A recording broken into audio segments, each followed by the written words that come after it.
I, 26-year-old female, thought that my husband and I were on an upswing in our relationship after a long period of tension and arguing. I left him for a month because I wasn't strong enough to deal with the intensity of our relationship. I left him for a month because his dad's company, which he is the COO of, started implementing temporary remote work in 2020. However, my husband ended up being 80% remote permanently. So we moved an hour out from the city where we were previously living, and he could still do his job just fine. We also got a larger house and privacy, so he was around much more. He claimed he moved me out of there because of one instance where a homeless man in NYC was being aggressive with me and others on the subway, and how Connecticut was much safer. Yet his protectiveness became more intense when we moved to Connecticut. I started seeing a therapist virtually, and while I couldn't prove it, somehow my husband's actions reflected the fact that he heard what I was telling my therapist. We'd fight over how he'd take my thumb and put it over my phone's home button to open it, claiming he was just searching for a mutual friend's contact information. I finally left him when he took me on a birthday trip and lied about the date he booked our return flight, causing me to almost miss my sister's baby shower. We took a break and he began sending me texts of apology or saying, "Have a nice day," or "Good luck on your job interview," and then expensive gifts and notes saying even if I don't want to see him, he hopes for the best for me because he loves me. I gave him another chance because I had a pregnancy scare, and his dad was saying he missed all work obligations for weeks and was crying, saying I hated him. I felt bad because I had said that if he treated me like a prisoner, I'd hate him. Things have been better. I have a job that's 15 hours a week for a property management company, and he no longer says I don't have to work. I finally felt comfortable joking around with him and being my old self.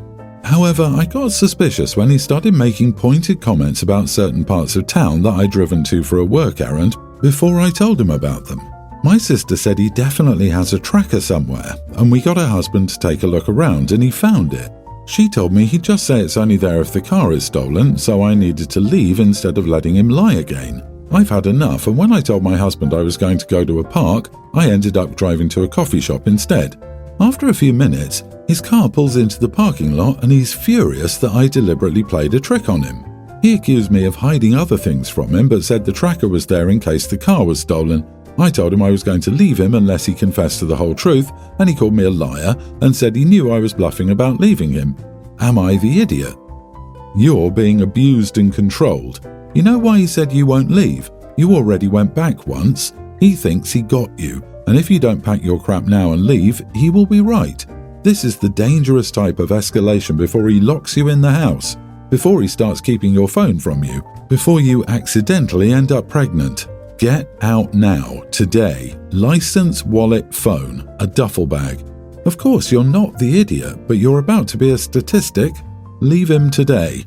I 100% agree. I would stop testing him and just leave. He's going to keep lying, and he might even have something tracking you on your phone. How can you ever soothe his insecurity? You both were always home and he was still suspicious of you. You need to get your family to help you leave for good. Mini update. I've been reading all the comments and I'm having difficulty responding because I feel emotionally overwhelmed. We've been together a long time, and for a long time he was such an easygoing, vibrant guy, and my parents really wanted me to marry him too. Now I still worry about him because he seems to cease functioning when I'm not around. His refusing to do work during the month I was gone was just the tip of the iceberg, and I'm scared because I only have a part-time job because he felt that a full-time job would cut into our time together. But thank you and everybody else for your advice. I, 34 female, have a daughter named May, a young teen. I got married to my husband Jim 6 years ago. He has a daughter Penny, mid-teen, from his first marriage. My first husband passed away 7 years ago and I met Jim soon after. The girls never got along, but we thought once they got to know each other that everything would be better. But that didn't happen. Things got worse after they started high school, and Penny tried to bully May every chance she got. I'm not saying May is entirely innocent, but she never went out of her way to make Penny uncomfortable. But Penny took every opportunity to torment May. However, in school, May had a ton of friends who would protect her. May's friends eventually started bullying Penny, and she cried wolf to the principal. But May had receipts on everything that Penny said about her. The school just suspended them both for 2 days. This was upsetting for May because she had her first play. When they got home, Penny screamed at May that she ruined everything. She then broke a picture frame that May and her dad had made before ripping up the picture.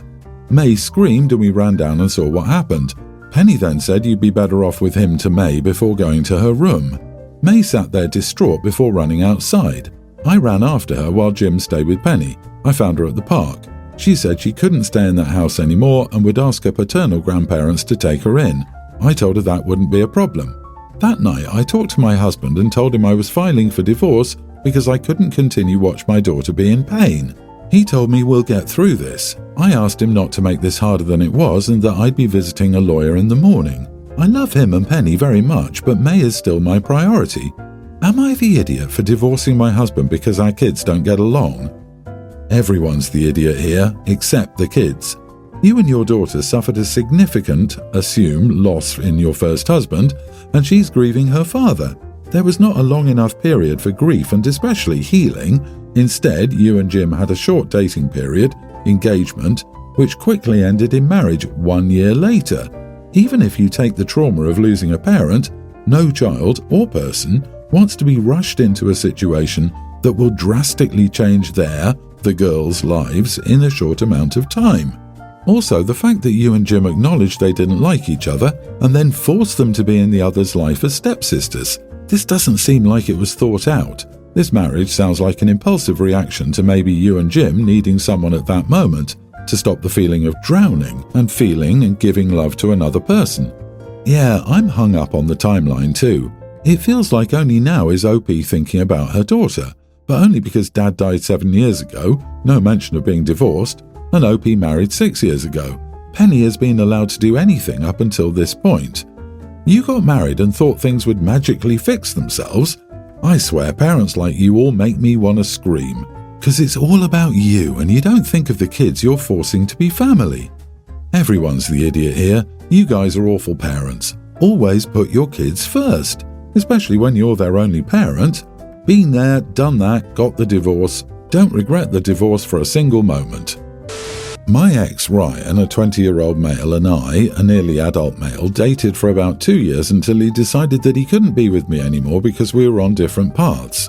He decided to break up with me over text. I was so heartbroken and embarrassingly begged for him to take me back, but he blocked me. I definitely cried over a man that didn't want me. Unfortunately, my sister, 22, started dating Ryan. We all knew she was dating someone but didn't know who he was until Easter, when she decided to show up with him. He was not invited, by the way. My parents instantly remembered Ryan, though, because they remembered how we used to be best friends. So it was really my parents and Ryan catching up. My sister felt relieved that we all knew Ryan already and was happy our parents were eager to talk to him. I felt uncomfortable because we locked eyes quite a bit and I couldn't take it anymore. It didn't help that my brother, 18, was laughing at me, so I decided he wouldn't make me uncomfortable in my own home. I had to get up and leave, which I did. After Ryan left, my parents came into my room furious. They told me that I shouldn't have left so abruptly and I should apologize to Ryan. They told me he was hurt by it, and they are upset I was acting that way towards an old friend. He ain't my friend, and I told them that. I told them that they knew he blocked me, so calling us friends was crazy. They told me we used to be so close together for the wrong reasons, and now that my sister is dating him, we could rebuild our friendship. I told them that that is not a friendship I'd want again, and sometimes people are on different paths, and my path is not on the same path as his. They knew he told me this when we stopped communicating and told me that they felt I was simply being petty. My sister was also mad at me and told me I had no decorum, crazy because she needed to tell her man that. My brother is the only one who knew Ryan and I were dating, and he felt like I wasn't in the wrong. Ryan is now trying to communicate with me like we aren't friends, and I'd appreciate it if he left me alone. I'm not going to be buddy-buddy with him just because he's dating my sister now. Edit, my parents and sister don't know that we dated. They just thought we were friends. Only my brother knows. You need to tell your parents you dated, and they can either have Ryan in their lives or you. Also, block his attempts. Just block him everywhere. I mean, the only real idiot here is Ryan, since no one else knew you were dating. Ryan does this to get under your skin. You didn't come out to your parents and sister, so they didn't know about your relationship. Ryan is surely hoping you won't say anything so he can keep doing his weird stuff. You should tell your sister he's bad news and that he went out with a younger boy for years before her. Don't say it was you unless you feel safe enough. You could have your brother confirm so she knows you're not lying. To recap, you're not the idiot and must do everything possible to stay safe. Exactly, Ryan is a real scumbucket and is probably only dating your sister to rile you up. Don't give him the satisfaction. Ignore him completely. Be in the same room, but treat him like the pile of dog crap he is and walk around him. Avoid contact and make a stinky face when he tries to talk to you. If your family doesn't like it, tough. Hold your head high. You have avoided being stuck with this loser. Now move on and forget about him. My husband, 32, and I, 30, have been married for 10 years. Recently, he told me that he wanted a divorce because he wasn't happy. He concluded that he never really wanted to be married and wanted to focus on his military career. I'd always supported his career. I asked him for couples therapy because all of the problems he said we had were things that could be fixed, but he refused and said our marriage couldn't be fixed. I have no choice but to let him go. However, he believes that he and I can still live in our house and live our separate lives, and he's already dating a girl from work. I cannot do this. When I told him that I wasn't comfortable with him dating yet, he accused me of wanting to prevent him from moving on. I clarified that if he wishes to date, he can do so, but I will not sit here and watch him do it because it kills me. I told him that I needed to get away from him so that I could heal, and I refused to live in the house while he went off and started a whole new life while somehow maintaining his old one. I told him I wanted to sell the house, and he's accusing me of trying to ruin him financially, especially because our mortgage is so low. I'm a year and a half away from my bachelor's degree, which would allow me to find a steady job. The job that I currently have doesn't pay me enough to live on my own. However, I have a large support system that's willing to help me. So basically what I'm asking is this. Am I the idiot for wanting to move on with my life even if it means that I have to force him to sell our house? Edit to add some details. Our marriage hasn't been great for a while and I knew this, so for the last 6 months I've been trying to fix things. He, however, told me he wanted this divorce months ago and was building up the courage to ask for the divorce. I know that what he's asking for is delusional, but I guess I feel bad because he gave me a portion of his GI Bill for my schooling, which he's now threatening to take away. That's no big deal because again I have a good support system. I'm graduating with a science degree and I know I can find a good job with it in my area. He just assumed that since we always got along well, I would go along with his plan. Not the idiot. Remind him that both want to move forward and officially divorcing and separating property are the main components of moving forward. Then tell him that you may consult with his CO if you feel like he's trying to take advantage of you. Surely his CO would be impartial and helpful in the situation, unlike him. Mention that it's fantastic the military is okay with him having an affair with a colleague, since you thought it was against the rules, and that you're glad the military has so many resources to assist with this entire process. End by describing how he's ruining himself personally and financially. You just have front row seats. Thank him for showing you who he really is, as he saved you from a life wasted on garbage. Him. This. How is he going to accuse you of not letting him move on when he's the one insisting you all live in the same house while he openly dates other women? The only way forward is to separate entirely, which includes no longer living under the same roof. I doubt he's aware of this. I wonder if the military benefits he's getting for being married are influencing his opinions. I, female 30, am marrying my fiancé, 29 male, in 2 months. I have 3 siblings, 25 male, Sam, 37 female, Sarah, and 42 male, Jake. My mom got pregnant at 18 and gave birth to my eldest brother, Jake. Jake and I are half-siblings. Due to our age gap, I never really bonded with my eldest brother. When I was 6 years old, he went to college.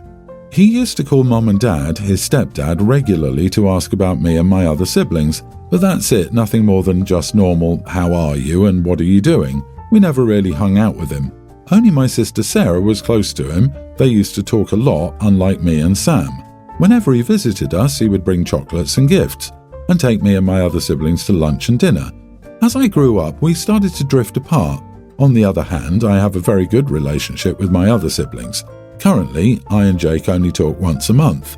Now, the main issue is that I'm getting married to the love of my life.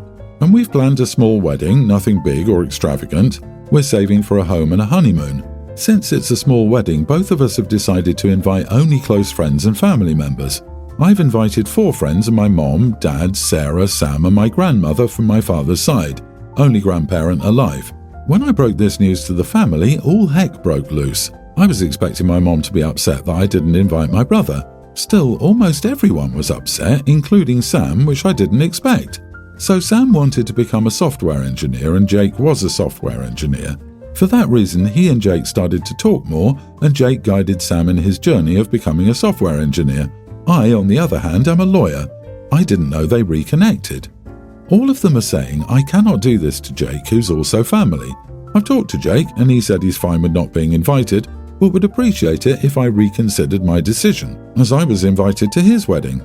My fiancé is fine with inviting Jake, but I think the only people who should be part of the wedding are the ones who love you and care about you.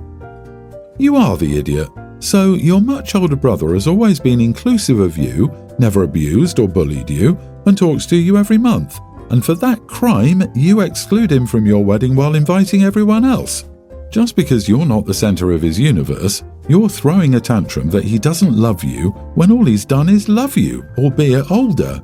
Why is it on him to do the work? What about you? What have you ever done to connect with him? You should be utterly ashamed of yourself and your pathetic outlook. Grow up. He made far more effort to be in Opie's life than she ever did. He still calls her regularly, gives them gifts, and takes them out whenever he visits when they are younger. What more does Opie want? He's older than her, so he naturally left home well before her, working and having a life. Of course, the bond wouldn't be the same as with her siblings who were at home with her far longer. She has some petty hate or grudge going on, and there's no reason in what she posted why she's being so petty and ridiculous. Makes me wonder if she thinks he's the golden child of his parent and holds a grudge against him, when he is not responsible for how others treat him.